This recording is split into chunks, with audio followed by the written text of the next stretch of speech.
Right now, we're at the Uber office in West Balad with Tino Waked. I'm really excited for this interview because I've been really looking forward to interviewing you actually for a very long time. I know that you are an entrepreneur. You're someone who has started a major business in Egypt, one that I personally use literally every day. Yeah, but I recently started driving. But anyway. So I wanted to start by asking you, what was your first entrepreneurial memory as a businessman? Okay, first of all, thank you, Nour. Pleasure to have you here at the Uber office, yeah, it's a pleasure to be on the podcast. So I would say my first proper entrepreneurial experience that comes to mind was in 2013 with a company at the time that we launched called TFA, Train for Aim. And at the time, I wasn't really thinking that we're starting a business. Right. So it was 2 or 3 friends at the time, along with my friend Ayman Haqqi. We were very passionate about sports. Yes.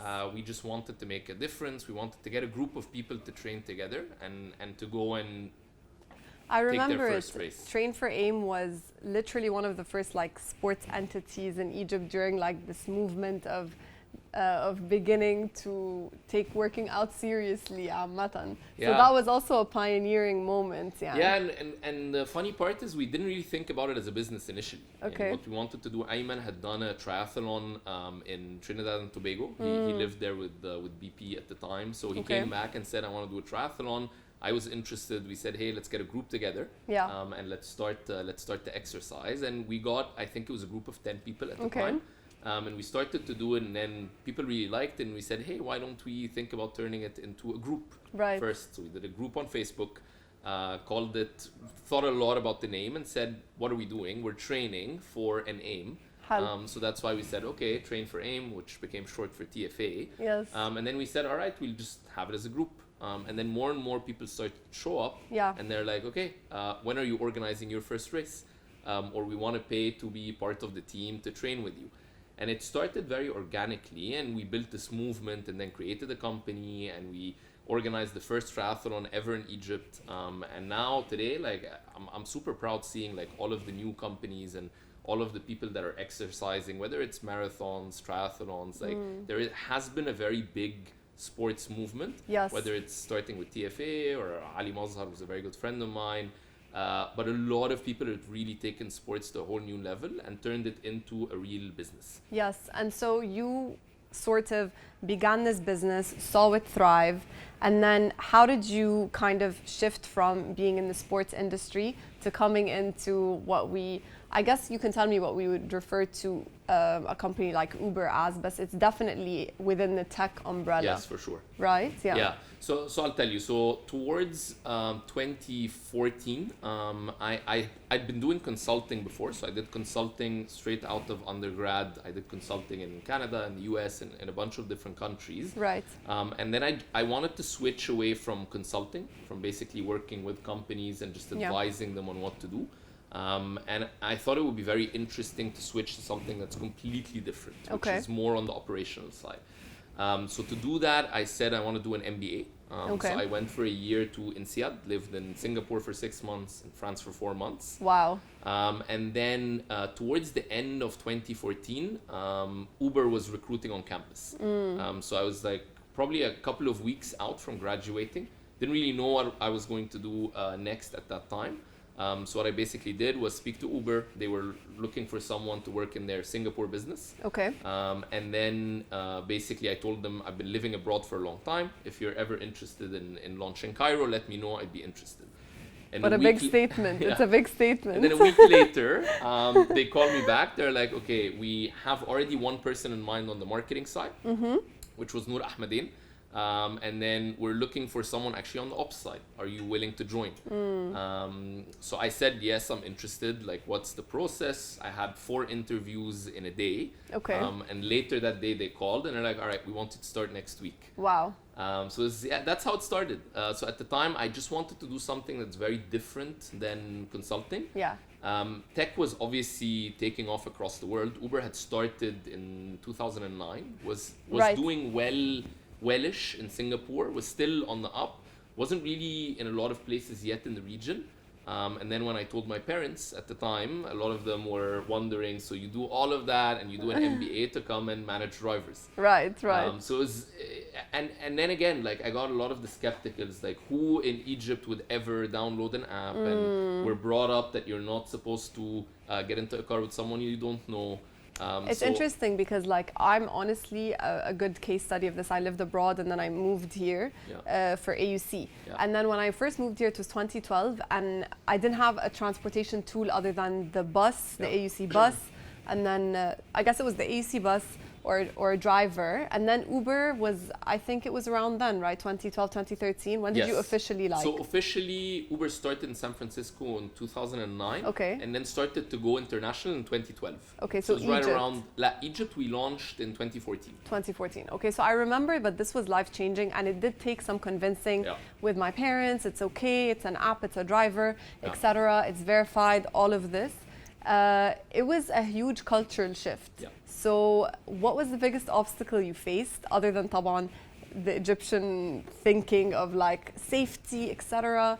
What was the biggest thing that you feel like, wow, we really overcame this obstacle with Uber? Yeah, it's a good question. I think back a lot on the early days, and it was completely different. So the way we launched in Egypt, just when we first launched, my first day, I basically called my manager at the time and I was like, okay, where do I go? Where's the office? He's like, there is no office. So I'm like, okay, what do I do now? He's real entrepreneurial stuff. Yeah, exactly. We need to get drivers. So I'm like, okay, where do I get the drivers from? So I remember he very clearly told me, he's like, that's what we hired you. Like, you need to figure out where to get drivers from. Wow. So I think the early days of just people look at Uber now and think like there was a very clear playbook of exactly what to do at what point in time, and it wasn't, and that's the beauty of it. You get to a country, you figure out like how the country moves around, where drivers are, where supply is, how much people are willing to pay, how do they get around today. So that's how it started. I think then one of our biggest challenges was convincing people with their own cars to download an app and to wait for a request to come as a source of income. And I think that was a very big hurdle. So stigma, like you are actually now, this is your job, this is your main source of income, and this is, I meet so many drivers, and this is their main source of income, and it is their car and it is their asset. So you give them that agency. I think also there was kind of like a transition with Uber where it was just first you had Uber X, and then you had Uber Select, and then you had other options. So I think you must have had to build a really strong foundation, and then you introduced other products, right? Yeah, so that's super accurate. So what we did at the time, we had a fantastic team. So we hired some great people that today are entrepreneurs left, right, and center, and something I'm super proud of. But I think what we did very well together was figure out how to create a value proposition for someone to get around from point A to point B throughout Cairo initially, and then the rest of Egypt. But then how to get around in a way that is affordable, that's much safer than any other option, and that's very convenient. Basically, you tap a button, you get a car. And the way we started initially we went to limousine companies that owned cars and had hired drivers, and we told them, start to work with us. So just open the app, we'll rent the car for like 12 hours a day, and then the drivers would drive. And then later on, we actually saw that people wanted to drive with their own cars. So we said, all right, we'll open it up. There's a process. You need to have a certain vehicle. The vehicle needs to do an inspection. The driver needs to do a drug test. So we kept trying to raise the bar on like what requirements there should be for anyone to drive, but we wanted to democratize it so that anyone with a car can become a driver and earn income. And at the time, like I still remember the figures. So at the time, like 40% of the drivers were unemployed. So you're basically creating a whole new way of people to earn and to make a living and to spend on their family. That's an incredibly high number. And also I remember when you started introducing female drivers, and when you accessed, for example, other districts for Sahel, you know, the North Coast. So I want to know, what was a moment in like the trajectory of Uber so far that you felt like you really kind of broke a market barrier or really moved forward in a specific kind of segment? So I'll tell you, I think when I first joined Uber, my first week, I was looking around how Uber operated in different cities. And I was looking at London, and I think at the time they had something like 10,000 drivers. Okay. And at the time we had just onboarded our first 14 drivers.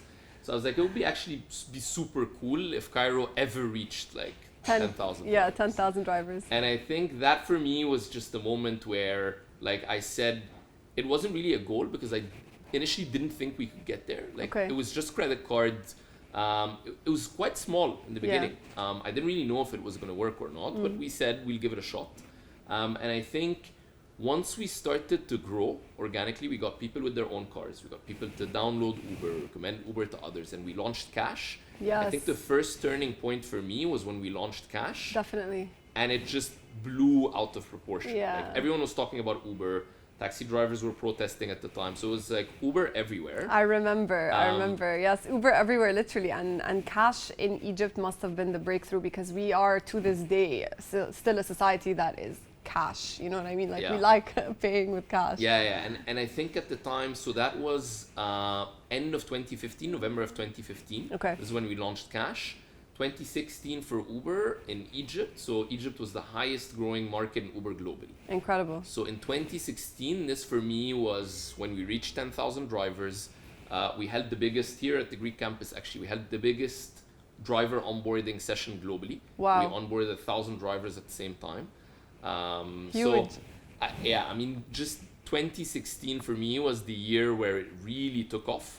And this is where Uber in Egypt became one of the biggest, Egypt became one of the biggest markets for Uber globally. Right, and so how many drivers do you have today?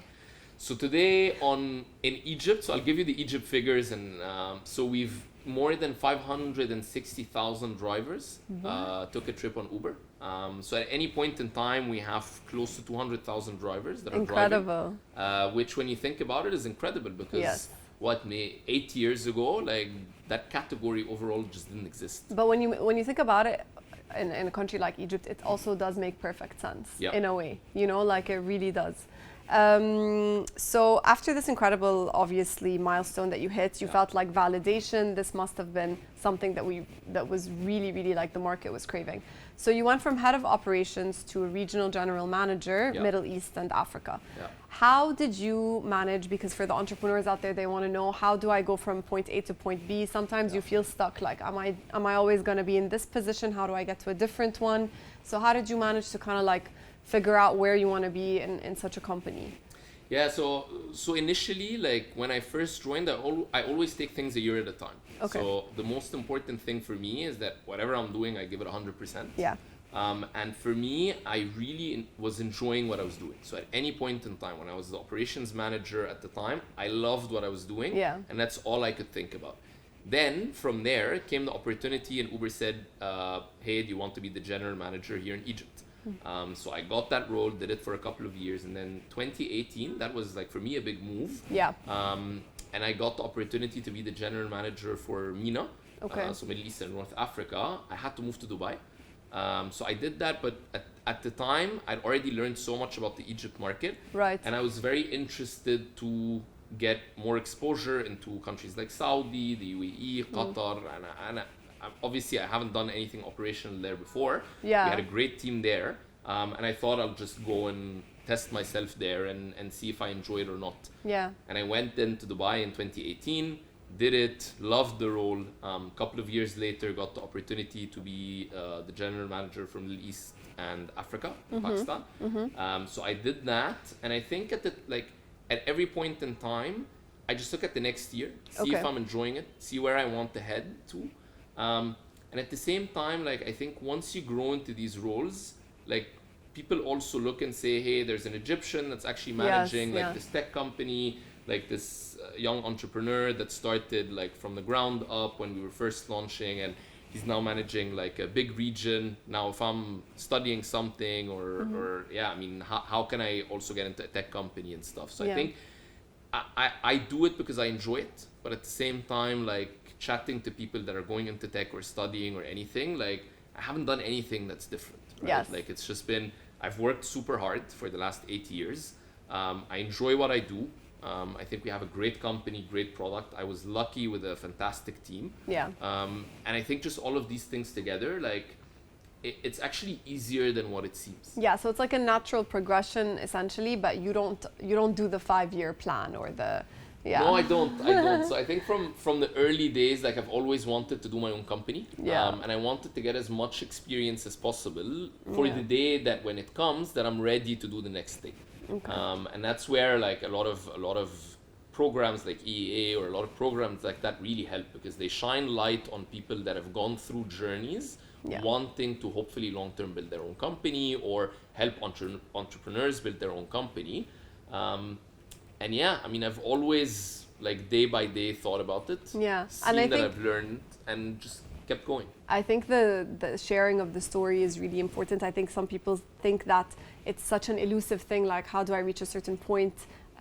When you break it down, it seems like it is more attainable and it makes much more sense for people.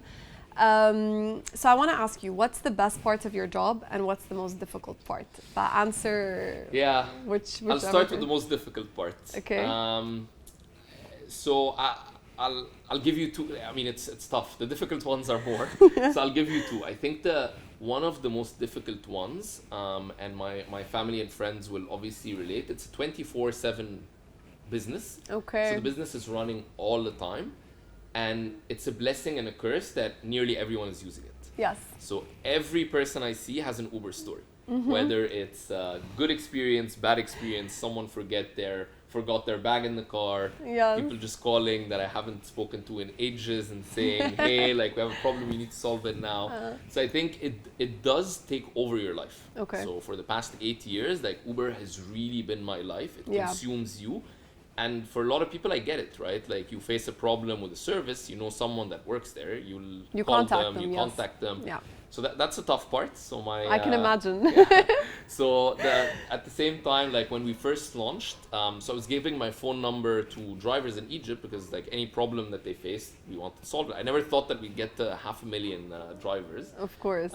So the early days were tough. Like, my phone did not stop ringing, whether users or, like, customers or I bet or it's drivers. a different number now. It is a different number now, but still, like, I get called all the time. Yeah. So I think that's a tough part. Second tough one is that it's a new business model. Okay. So launching in all of these different countries and convincing regulators and convincing people that, like, net Uber is better for a country is very tough. Yeah. So it's a new business model technologically, like, how we... To this day, you would say it's still a new business model. I would say it for sure. Okay. I mean, the great thing about Egypt is that very early on, like, people saw the benefit of Uber. Yes. Like, unemployment was high, created, like, work opportunity for millions or, like, hundreds of thousands of drivers. And it's actually a great way to get around. So as you said, we started with Uber X. Now we have bus, we have motorcycles, we have Uber Select, Uber Comfort. So a ton of ways to get around in a way that's tracked, it's safe, it's convenient, and you basically get to rate the driver. So Egypt realized early on that there's a benefit to it. So the government moved to regulate it and really create that, like, environment to help. Yeah. So that was great. Obviously, we've gone through a lot of hurdles and a lot of hoops to get there. And a lot of other countries, some countries get it, some countries don't. So it's our job always to really, like, educate different people on how Uber works, and also educate ourselves about, like, what's working and what's not, and change track if needed. So these are probably the two most difficult ones. And the best part. The best part. So honestly, I love working at Uber. So I'd say, like, there's so many good parts about it. I think for me, deep down, the best part is the impact that we have on everything.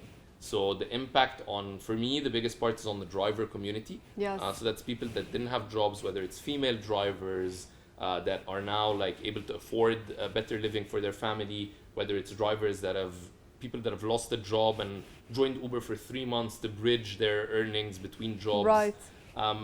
So I think that impact on, like, daily lives of drivers for me is the biggest thing that I'm proud of. What I really enjoyed as well is that, like, we built a super smart team. Like, I love working with my team. I love working with, like, smart people across the world at Uber. So the challenge that we face in Egypt or Saudi, we have similar people facing it in Brazil, in Japan. So just getting that knowledge and working with smart people is very cool. I can also tell the minute I entered your office, it's a great energy, it's a wonderful office, the people are really charismatic, but you can sense it. And you can sense how passionate you are about the company. We have a lot of pride in what we've done, right? Like we all use the service, so we're all big users. Whether like we drive as well on Uber, we use Uber as customers, so we love the service. And we really take the responsibility that what we're doing is very big. And I think you don't notice it day to day, but when you take a step back and I think with you like down memory lane, like honestly, like what we've managed to achieve is quite.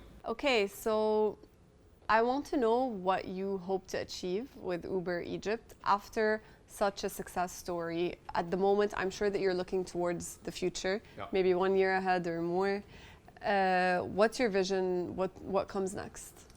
Yeah, so it's I mean that's a big question. So multiple things. I think I would love to, as an Egyptian, see Egypt be the biggest market for Uber globally. I mean today we're one of the top 10 global markets. Great. So I would love to see Uber the #1 global market. We're hopefully on our way to get there. We have some challenges from some big markets, but I think that is something that I would be super proud of. Okay. So I think that's one. Second one is I mentioned my passion on the driver side and economic empowerment. We really hope to be the biggest provider of economic opportunity in Egypt. Yeah. So today, as I was saying, more than 500,000 drivers drove on Uber. I would really want that number to get into the millions, so that we're able to provide more people and more families with income. So I think that's the second personal one that I would be very proud of. Third one, something I'm also very passionate about, is sustainability. Yeah. So we've done a partnership with the government now to introduce more sustainable options on the vehicle side. We have a big goal at Uber globally by 2040 to be completely net emission free. Amazing. So zero emission. So there's a long way to get there in Egypt. But I mean, we really want Egypt to be one of the countries. It's definitely a doable one, and also I'm slowly seeing way more like integration of that sort in specifically within tech companies, of course. Yeah, I mean it is a big goal for a lot of people. Yeah. And I think it cannot work with only a company trying to do it. It needs to be like the government, public sector, private sector, everyone coming together to create the framework for that to happen. Yes. I do think there is no future without a more sustainable future. And I think we need to start it. We've already started, but I think there needs to be more urgency. Yes. And something that's really good is basically COP27 is being held in Sharm el-Sheikh. I think it's a massive event. Definitely. To be held in Egypt, I think speaks volumes.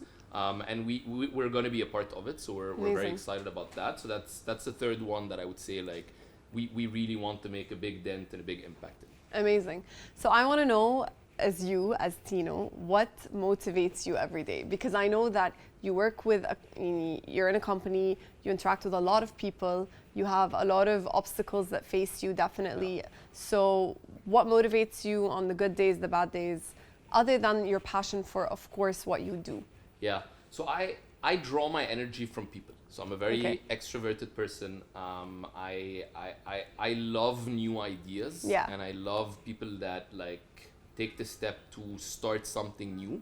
And that's where a lot of my energy comes from. So at Uber, like I love that we're continuously like raising the bar, trying to launch new products, trying to scale the products, and just trying to push for more growth. So I love that. And today, like I love speaking to entrepreneurs, whether it's in Egypt, whether it's in the UAE, just across the region. Like I'm in extreme awe of like how passionate and how creative people have been, and how now like people are graduating and want to work at startups. That wasn't the case like 10 years ago. Everyone wanted to either go into consulting, myself included, or investment banking or all of that. Today, like when you look across the board, everyone wants to either do a startup or work at a startup. And it really motivates me when I brainstorm, when I engage with people that are passionate about the problem that they see and want to solve it with tech. Right. And this is where, like for me, the tech elements, I love technology, not because I'm a technology geek. You'd be surprised about my limited technological capabilities. but I'm just very passionate about problems that are solved at scale. Yes. And tech gives you that opportunity. So we went from 10 drivers to 100 to 1,000 to 100,000 to 500,000 to millions in the region, just by a technological solution and continuing to add technology to things that we do at Uber. Right. And I see it across the board. Now you have companies that are doing it in like trucking, companies that are doing it in smarter ways to invest, in how to save money, and how to like, it's just like across the board, like what I see technology doing here in the region is phenomenal. And I want to be a small part of it. Whether and it's life-changing. And it is life-changing. It really changes like, what I say for me, what I love about Uber and what I love about just a lot of technology things is the intersection between the digital world and the physical world. Yes. So you use the digital world to really like change things in the physical world. Yes. And that's how like a lot of fintechs, a lot of like these e-commerce, a lot of things really impact the way business gets done and economy grows. And I really think it's the biggest growth lever of the future. Yeah, and I think that integration specifically with a country like ours, a market like ours, is key as to why you are succeeding so well. It's tech, but it's also the physical world we need to get around, and that's sort of something that you provided. So my last question is, what are you working on right now?